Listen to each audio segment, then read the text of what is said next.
Work smarter, not harder. That's something my grandmother used to say quite often and has stuck with me over the years. We lost her when I was very young, preteen age, but certain things stick with you for the long haul, right? And I don't know where she first heard that, but um anytime I hear somebody else say it, I'll be like, yeah, my grandma used to say that. I always give her credit for it. So if and until somebody tells me who originally said it, credit goes to Grandma Jackson. Okay. But work smarter, not harder. We're gonna talk about multiple things today, but and you gotta hang with me today because it may seem like I'm all over the place, but if you follow my train of thought, I think it'll make sense. I think it'll make sense if you hang with me. So um I've been doing some adventures in rideshare lately. All right. So those of you who are friends to the show, you know that I'm a full-time teacher. I've been teaching culinary arts and hospitality at a local high school in Charlotte for the past. We just finished year 3 for me, right? So this coming school year will be the beginning of year 4, and so I have summer times free, which is a much bigger. It's just I'm still in shock, to be honest. Like it still feels foreign not to work nights and weekends and all the major holidays: Mother's Day, Valentine's Day, Father's Day, Christmas, Thanksgiving, right? As we often do in full service restaurants, because that's my background. So last summer I took the whole summer off. It was glorious.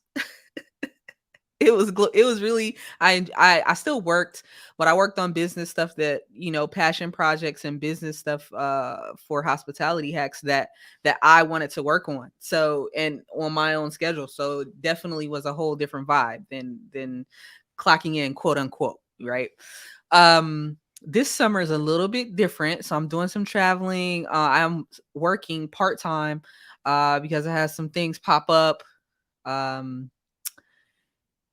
this house maintenance, y'all. If you're a homeowner, drop an emoji somewhere if you can feel me on this. If you're a homeowner or have ever been a homeowner or in charge of maintaining a home, let me know in the comment section. It's a beast. Like it's a lot. So smack dab the beginning of summer, my upstairs air conditioning unit went kaput. Like making a weird noise, blowing but not blowing cold air. And I'm like, oh man, like why couldn't this happen in the winter? Why did it have to happen at the beginning of a southern summer? Okay. A southern summer. I'm from California. The summer in Charlotte, I lived in Atlanta for 15 years. The summer in Atlanta, way different than a California summer. California summer, you could probably crack a window, maybe put a little, what do you call it, oscillating fan or the box fan in the window, and probably wing it for at least half the summer. Out here, baby, I'm no, I need that AC popping, right? So AC goes out, call the guy, he comes out. It's like, we can replace a part or we can replace the whole unit. If we replace the part, it's no guarantee. I forget the name of the part. I'm not, that's not my area of expertise, okay? But it's like we can replace the part, but if I replace the part, it may turn out that that's not the only problem, and we may have to replace something else. So it could potentially be as expensive or, on par with just replacing the whole unit, but we won't know until we fix that part first. I'm like, what? So the part might hold it or it might not, but we don't know until we put the part on. And then so I'm like, all right. So I'm weighing, I'm calculating, I'm doing the math. It's like a full unit probably be somewhere around $7,000. I'm like, all right. How much is the part? I think the part was 1,200, 1,300, something like that. It's like the part is warranted, but that's it. So if something else goes wrong, we got to cross that bridge when we get there. So I took a gamble, y'all. I took a gamble. I said, let's just try the part first and see what happens. So thankfully, we replaced the part. The air is back working. However, I'm kind of on the edge of my seat tentatively, like at any moment. And I'm not even gonna speak that, but y'all know what I'm, you know what I'm saying? Right. And then, so the upstairs and the downstairs operate on two different units. So, and I'm going somewhere with this, y'all stick with me. I'm going somewhere with this. So the upstairs and the downstairs are two different units. And so in my mind, I'm like, all right, if the upstairs unit is giving me trouble, downstairs is probably not far behind, because that's what happened when the toilets started going out. Like the downstairs guest bathroom toilet, which ironically is the one that's the least used, started acting funny, had to replace the toilet. Then the primary room started, the toilet started acting funny. And then right after the cut, like maybe a couple weeks after that, it was a couple of months after that, then the upstairs toilet started tweaking out. So I'm like, okay. So in my mind, I'm like, all right, from every experience that I have in this adventure of maintaining a home, I learned from it. So I'm like, all right. So with the toilet situation, it was back to back to back, right? 1, 2, 3. So I'm like, with the air, it's probably gonna be the same thing. I said, let me prepare myself. It's working now, thankfully, still blowing cold, great. Um, and but I'm like, let me prepare for when perhaps downstairs may start acting crazy, or that part is like, hey, that's not enough to hold it together, right? So upstairs and downstairs, that'll be about 14,000. So I'm like, okay, this summer I got to do something. I can't sit on my hands. Plus I've been investing in getting a mobile unit up and running. So we got the mobile trailer. If you haven't seen, I should have been prepared.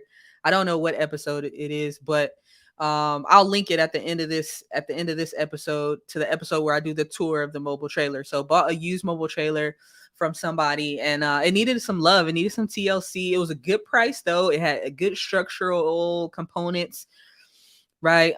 Decent price, motivated seller.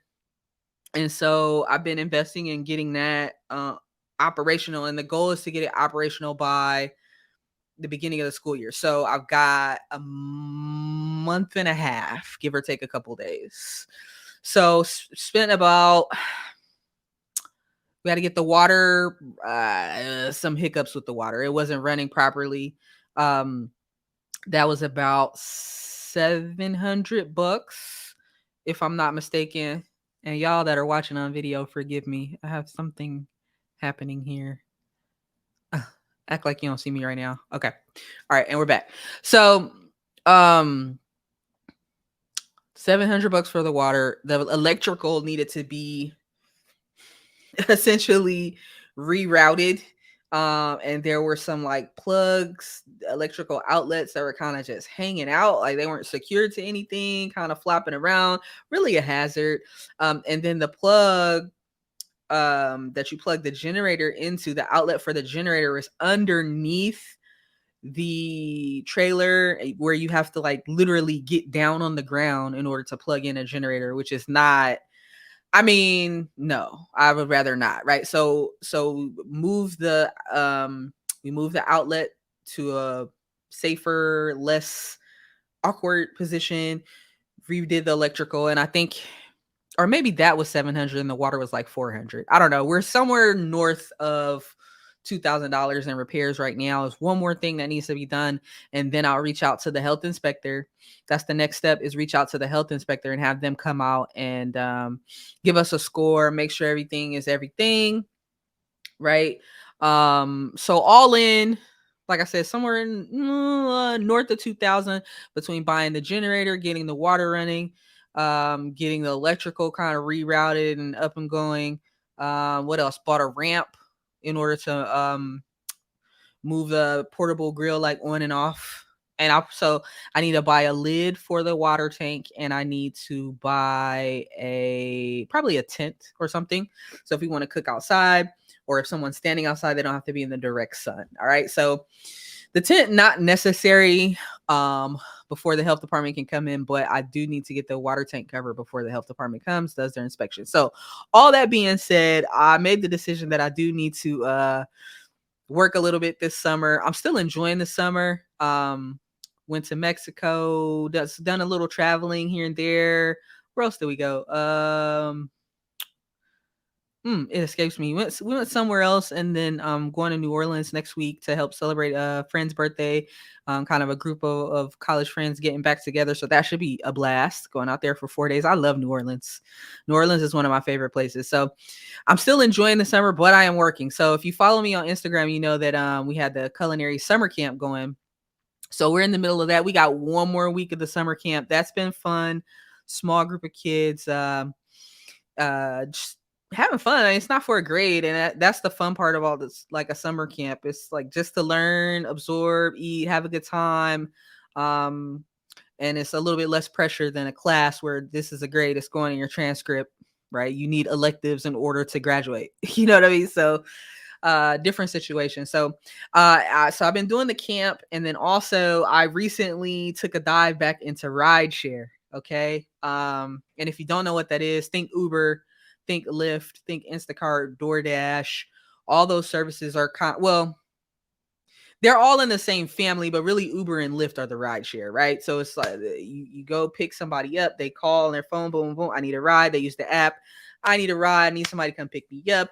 And then a driver like me gets a notification, come scoot you up, take you to your destination. That's ride share, right? So I've been doing a little bit of Lyft, and it's been interesting. It's been interesting. So yesterday I picked up a young lady from work. She worked for Olive Garden. You know what? Before I jump in, let me do my disclaimer because I'm going to share a couple of facts and figures and personal opinions. And I want you to know that these opinions are mine and mine alone and do not represent that of any other corporation, entity, or individual other than myself. All right. Welcome back to the show. You know what I'm saying? Welcome back to the show. Or if you're here for the first time, welcome. Glad to have you. This is the Hospitality Hacks Pro show. We talk about interesting things, topics in and around culinary arts and hospitality. Sometimes we talk to people who are interesting as well, and they share their stories in and around culinary arts and hospitality. But all right, so disclaimer out the way, right? So picked up a young lady from Olive Garden. She was a server, taking her home from work. And I usually, when hospitality is in you, it's just in you, like I feel people out. If I feel like they want to chat, we'll talk during the ride. Average ride is less than 30 minutes, like within about 15 minutes probably is the average ride time. Sometimes I'll get a 30-minute if it's from the airport or something like that. But this was a fairly short ride. It seemed like she wanted to talk. She got in. I said, "Hey, how you doing? Just getting off work?" Because I could see she had an apron, she had the uniform, and she goes, "Yeah." I'm like, "All right. Hope you had a good shift. I know you made all the money, right?" Nah, I didn't even make no money. I'm like, "What?" This was Sunday. Nah, I didn't make any money. I'm like, "Oh man, what? You didn't get the after church crowd? What's up?" I mean, it's Olive Garden. I mean, they pretty solid leader in casual dining, right? And so it's like, nah, I normally don't even work the weekends. And she start like sharing about her experience working there. So she's been a server off and on for 13 years with this one brand. And I'm like, wow, that's pretty unusual, right? That you would stick with the same brand for 13 years as a server. It's like, yeah, I've left and then came back here and there. She's like, this last time back, I've been back for 2 years. And she was explaining to me how it's like certain managers just make it difficult, to have a good shift. And so I was like, yeah, I served for a little bit in a past life. I get it. I understand. Right. She's like, yeah, and she was sharing, you can't find you can't find the manager and they're in the back eating or talking or, not in the window helping push food, right? Talking to people crazy, like don't have any what is the word she used? I'm gonna say decorum, but that's not the word she used. But basically, you don't know how to effectively lead and ask people for things and delegate. And she just kind of unloaded on me, to be honest. So her frustrations. And I feel it. Like your operation is only as strong as your leadership. It can't go, you can't surpass the level of leadership, right? It doesn't matter if you have all rock stars, all-star players on the team. If the coach is not with it, if the coach is not calling the right plays and giving direction and taking people out of the game when they need to so they can rest and seeing a little bit a few steps ahead, right? It makes the game so much harder. You can't win like that, right? And so same thing in hospitality environment, specifically now we're talking restaurants, full service restaurant, right? But if your management team is not on point, it makes it tough. And so we kept talking, and she was like, we have a trainer who's doing her best, but she doesn't really know how to train. And so the new people coming onto the floor aren't fully prepared to jump onto the shift. And she's like, well, that makes my shift harder. And I'm like, well, 13 years in, I'm surprised that they haven't tried to recruit you to train. It's like, they have, but there's no incentive for me to train other than, to be a team player. Like, I'm not going to see that money. And so that's another thing too. So multiple points I want to pull out of this. Okay. Multiple points I want to pull out of this. I started this episode by saying work smarter, not harder. Work smarter, not harder. If your top performers are not happy, if you don't have trainers in place that are grooming your team coming in effectively, and if your management team is not effectively delegating, communicating, and making your hourly team members feel good, you're in a world of trouble. You're in a world of trouble. So when I say work smarter, not harder, the smart play is to train your trainers. The smart play is to train your managers, and then let that information and feel good vibes trickle down to all of your hourly employees, right? That's the smart play. My owners and operators, listen, that's how you work smart. That's how you work smart, because if your managers and your trainers are taking care of your hourly staff is going to make sure your guests are A1. And if your guests are happy, they're going to keep coming back, spending more money, taking care of you all, being brand ambassadors by telling friends and family, hey, go to this spot on such and such street. It's the best. I always have a good experience. Food's on point, services on point. Take care of the top tier, train them, drill it in them to take care of your hourly team members, and then watch how it all plays out in your operation. Yo, I'm here to give you tips, tricks, and tidbits to help your operation run smoother. That's what Hospitality Hacks is about. All right. And so sweeping things under the rug, ignoring them, hoping they go away, not paying attention to details, none of that's going to help you. Putting people in place and just being glad that they show up to work is not helpful. I'm just saying, y'all. I'm just saying. Listen, don't say nobody told you. So again, in the ride share adventure, picked up a young lady from Olive Garden, had a good conversation. And it also started to make me think about Darden restaurants in general. If you're not familiar, Darden is actually, is Darden. Darden is the parent company of Olive Garden. Pardon me, I got a little tickle. Darden used to also own, they own a bunch of brands. They used to own Red Lobster as well. They don't any longer. I'm going to come back to that. Hold that thought. I'm coming back to that. But they owned, let me pull it up because to make sure I'm still up to date. It's been several years since I worked for Darden. And I also am an investor in Darden. I feel really good about the stock. If any of my friends and followers, if you are into the stock market, take a look at the chart, take a look at the Darden. Let me know what you think about it. I'm not heavy into stocks. I just have a few. I only hold a small handful, literally, of stocks in my retirement portfolio. But Darden is one of them. All right, and the only reason I'm familiar with them is because I used to work for Red Lobster. and how they run their company, I like it. From the inside, I like it. Um, the only reason that I left was because they sold Red Lobster in 2014. But hold that thought, coming back. So Darden owns Olive Garden, Longhorn, Yard House. This says Ruth's Chris. That's not correct. Is that correct? Hold on a minute. Let me no. Who put that on there? Oh, maybe they do. This is on the Darden website. Huh. See, that's why I said let me look. That should be pretty. That's new. All the rest of these, let me show y'all what I'm looking at. All the rest of these I knew, but Ruth Chris, when did they buy Ruth Chris? Let me show y'all what's up. Yep. So make sure y'all can see what I see. Yeah, Olive Garden, Longhorn, Yard House. Ruth Chris is new to me. Cheddar's, the Capitol Grill, Seasons 52, Eddie V's, and Bahama Breeze. I knew all of the rest of those, but not it, like for real. Hold on, I gotta see. This is sidetracking me.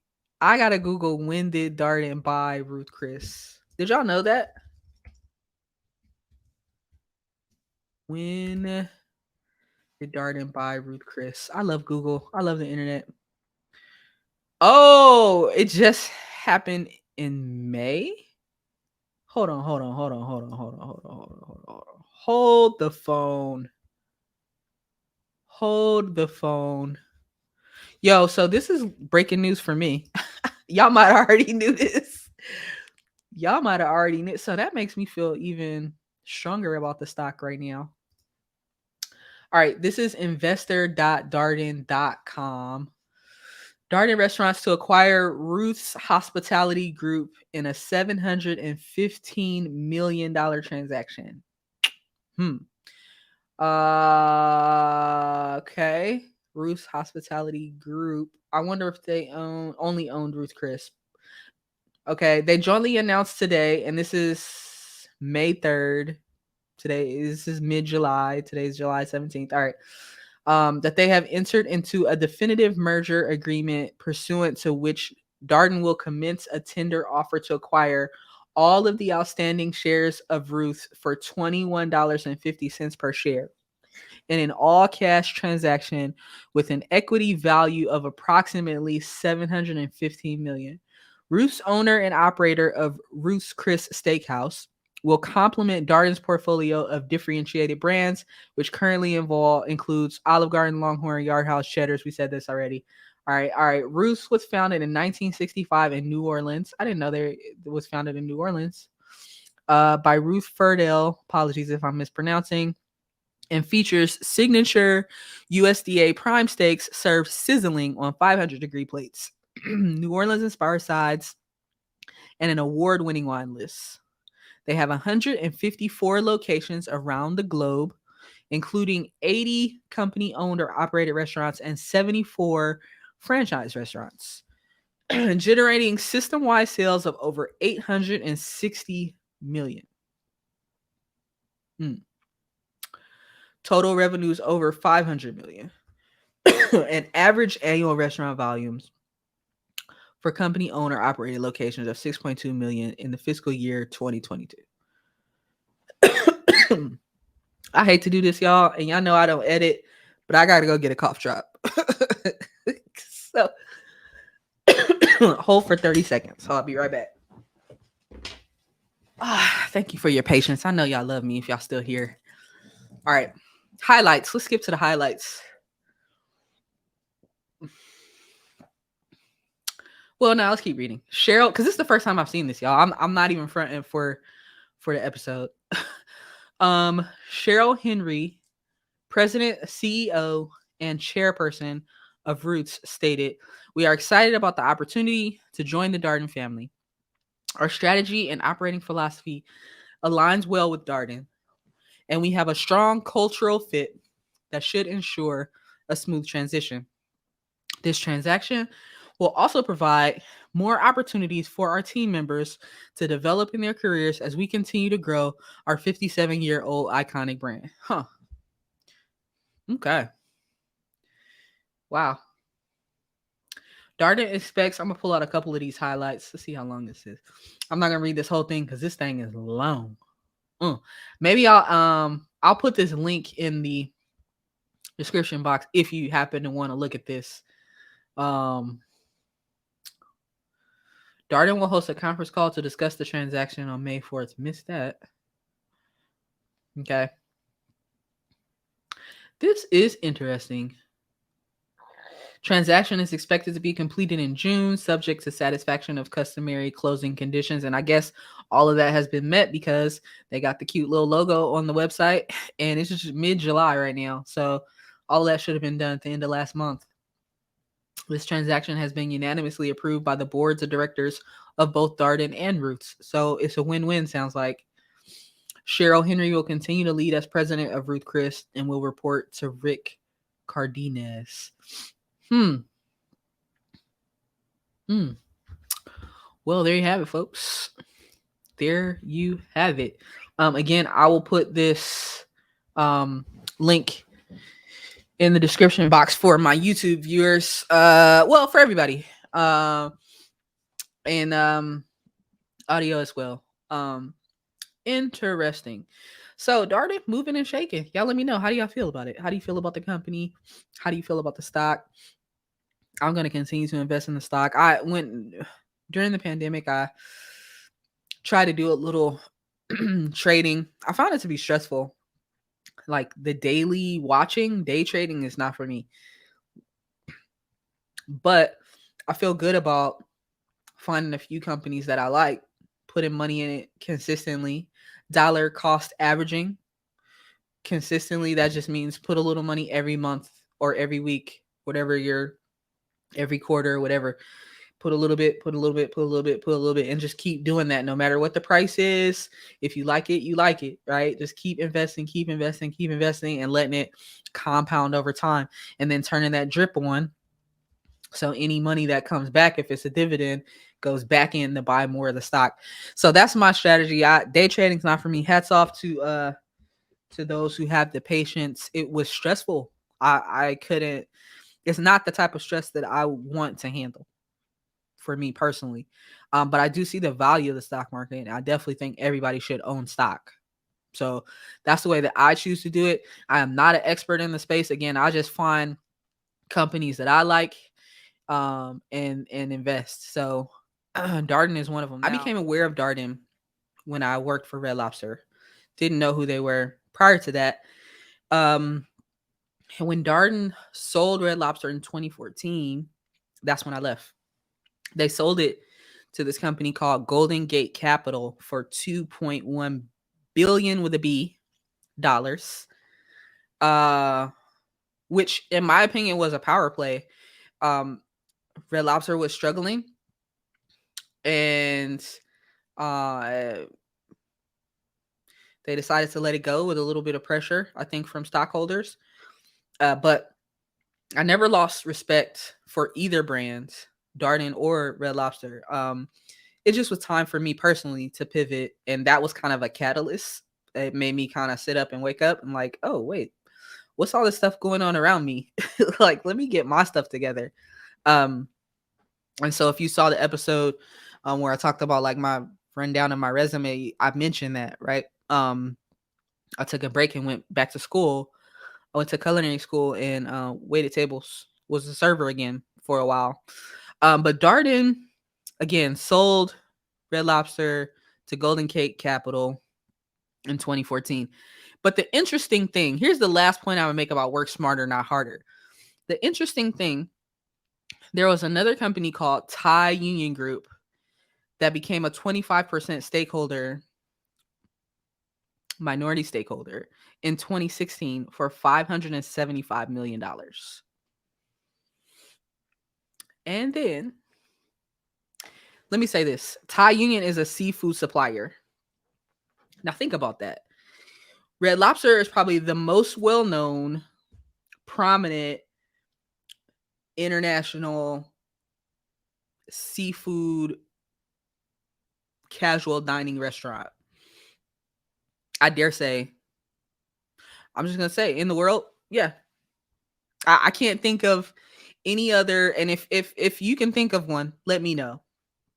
But who is selling seafood on the scale that Red Lobster is internationally in a full service casual dining environment?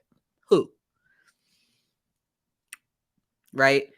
On this scale, on this level. Now, Thai Union, working smart, right, is a seafood supplier. They swoop in, take a 25% minority stakeholder chunk out of Red Lobster 2 years after it's acquired by Golden Gate.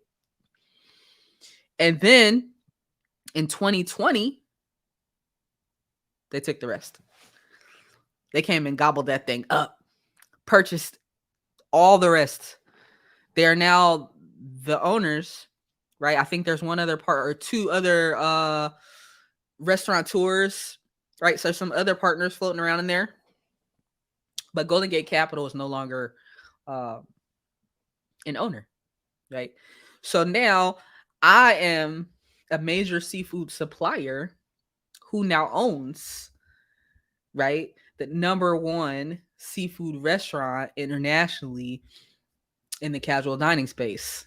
Working smart. It goes hand in hand. It goes hand in hand. You supplying the seafood, we slinging it. What's up? Let's get it. Let's get it. This is smart. Now,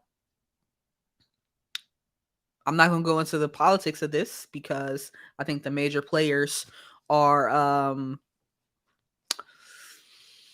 residents of China, right? So China, I'm not, I'm about to end this. Again, all thoughts, feelings, and opinions expressed are mine and mine alone, right? Y'all heard the disclaimer, right? But China though, y'all know, y'all see, hopefully you're paying attention to the news. All right, not just the funny cat memes on Instagram and signing up for these new social sites like Threads and all this other stuff. Hopefully, I'm not a huge fan of the news, but I consume just enough to try to stay abreast of what's going on, right? So wherever you get your news from, hopefully it's a reliable source. But you hear what's going on with BRICS. And if you don't, Google it. Right? China is coming for us. Been coming for us and ain't gonna stop coming for us.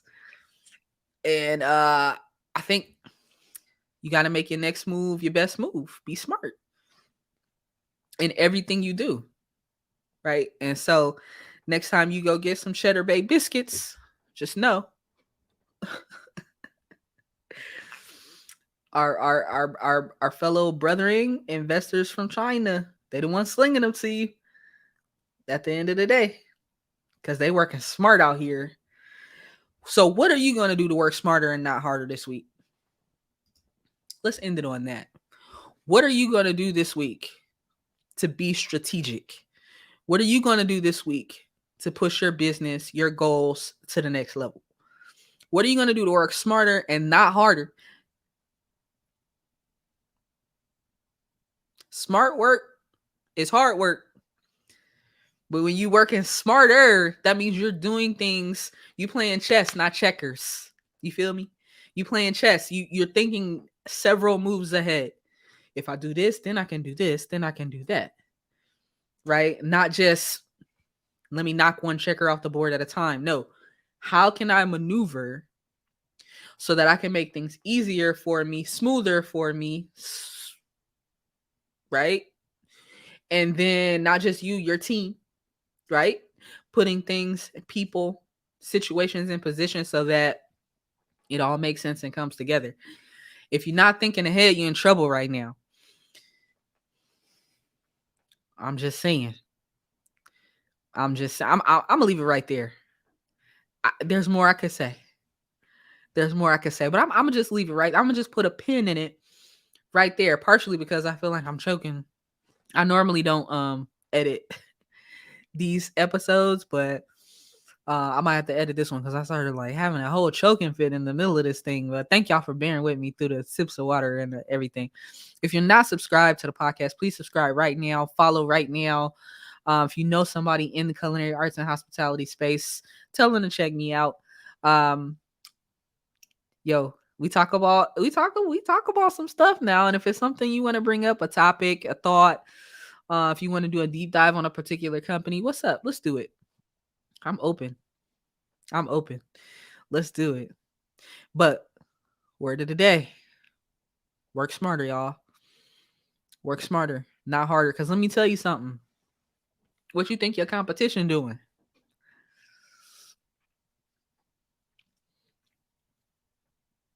The end. See y'all next week.